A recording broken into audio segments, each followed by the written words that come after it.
We're in San Ramon, and we're joined by Joe McLean, years ago De La Salle, Arizona, but now Intersect Capital. Maybe just tell briefly what Intersect Capital is.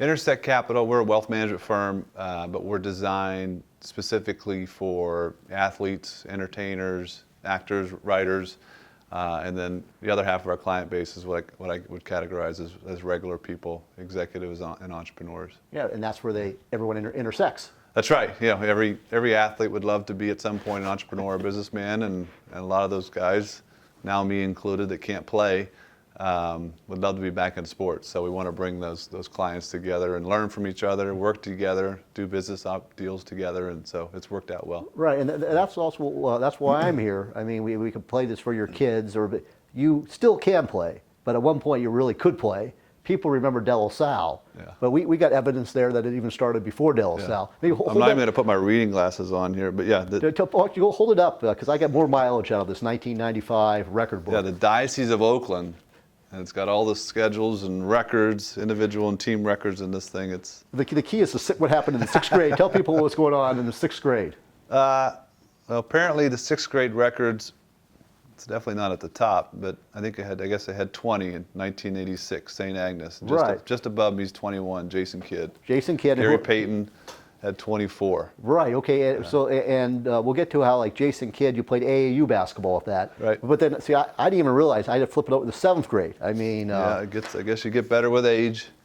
So, 1987, St. Agnes, they had 32. Just above Bamberger. Right. Yeah. Kidd. Actually, tell people. Gerald Walker. Gerald Walker, USF, Hayward. But tell people about Bamberger. His name's been lost to history. Well, I remember he was older than us, but I mean, he had to have been in the top 5 in the state in scoring. It seemed like, because he was getting 30 a game for a lot of years at Ignacio Valley. Yeah. I think he went on to play at St. Mary's. He did. Had a great career. Really good player. And also, he somehow, it was him and like Chris Walsh, who played football at Stanford and the Vikings, but they went up against mighty Mater Dei, I think, in the state finals, Ignacio Valley. I mean, that's right. A lifetime ago. But no, maybe mention this. We looked at that also. How my brother had charted how St. Pascal's in Oakland, how Jason Kidd, 3rd grade, 4th grade, would win. But same thing with St. Agnes. Yeah, I think we actually beat them in terms of total wins in the diocese. I won't take all the credit, because I moved here in California in the 6th grade, but St. Agnes, we won 3rd grade, 4th grade, 5th grade, 6th grade, 7th grade, and it looks like they broke up the divisions, because it doesn't say whether or not we won in the 8th grade. I'm going to assume we did. Right. But other De La Salle brothers, Pat Gallagher, Chris Morano, they were all on those teams as well. So, wow. Yeah. We had a good run. Exactly. So that was St. Agnes. And the other thing you mentioned, I didn't know about, was AAU, and you mentioned just simply Jason Kidd got a lot of people paid. What does that mean? Yeah, he's gotten a lot of people paid, the Richard Jeffersons of the world in the NBA, but also for me, I was basically, after De La Salle, I was going to go to Washington State and play for Coach Kelvin Sampson or Coach Pym at Santa Barbara. And then our junior year, summer, we went into Vegas, which is, you had one basically tournament a year in AAU back then, not these hundreds that exist today. Yeah. And so, honestly, the whole world came to see him play. From the time we were in the 6th grade, everybody knew he was going to be a future Hall of Famer, which he is. And I just hit a bunch of shots in front of the right people, and everything changed from that day on when we went to the national championship in AAU. Right, and Kelvin Sampson made a call to your mom. What did he say? He did. He literally called that night after the semifinal game and just said, it was a pleasure recruiting your family, but your son's not coming to Washington State anymore. And she was very confused, because she thought I did something wrong. And he just told her about the game that just happened. And literally the next call was from Lute Olson. Right, okay. Yeah. And that's also people don't understand. I mean, there's no internet. I mean, how your mom knows how well you play when you call her. That's right. I mean, we're a little out of order here, but St. Agnes and AAU led to De La Salle. But people know about, obviously I know my buddy Scooter Berry, he's the oldest, and there was John Berry. You played with Brent and Drew, both played in the NBA, particularly Brent, 2-time NBA champion.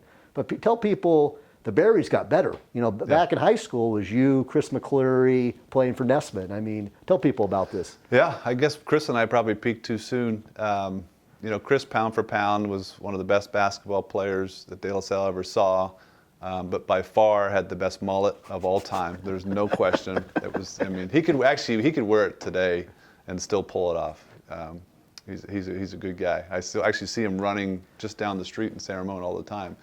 And then Drew and Brent, and they were the benefactors of great redshirt years, both up at Oregon State and at Georgia Tech, and they kept growing physically, mentally, and the skills just continued to develop well. Chris McClaughry and I probably peaked at 17. We mentioned this. How tall was Brent in high school? I think he was. I could probably start with weight. I think he was 115 pounds, right? Something like that. When he was wet? Yeah, exactly. Okay. He could barely finish a mile when we had right. to run those miles. Really couldn't, probably dunked in his senior year. Sure. And then he just continued. I remember when we played against him when I was at Arizona and Oregon State came to town, yeah. his senior year, and it was like something that I had never seen before in terms of the length and his speed. Obviously his shooting ability had evolved from only 4 years ago at De La Salle. Right. I mean, he was phenomenal. Right. No, but I went over to him. He joked. I think he grew about 4 or 5 inches there at Oregon State. Yeah. He said, "Well, Brian, I'm up in Oregon. It rains all the time. All you have to do is stay inside and eat." Exactly. You know, I mean, that's it's him. It's his personality joking. But no, he really he got taller. But no, he also got better. I mean, That's right, yeah. and then but mention. I'm trying to think. Just memories. The play. It was Ness, right? Oh, George Nessman. To talk about those days there at De La Salle. Yeah, Coach Nessman was.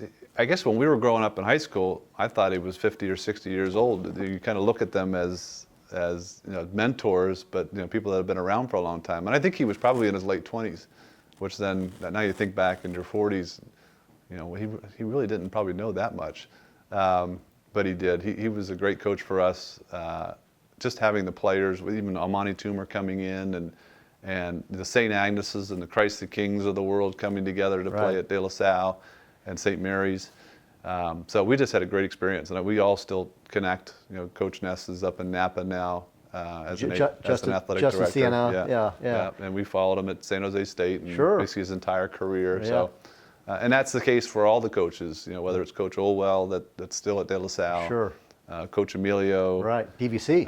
Legend. Louis Renaud, who was with us, who was actually I think was a part-time policeman at the time, and an assistant coach for us. And now he's in Houston. Right. He was with Rice with Coach Braun for a long time. Yeah, also at Cal with him. Cal. Yeah.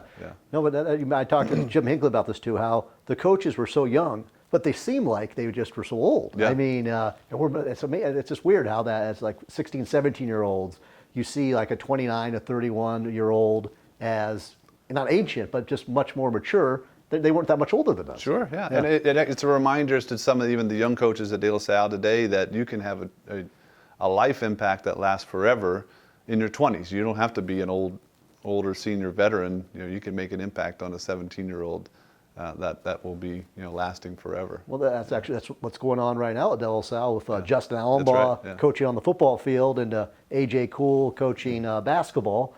I'm trying to think. Maybe let's take a break here.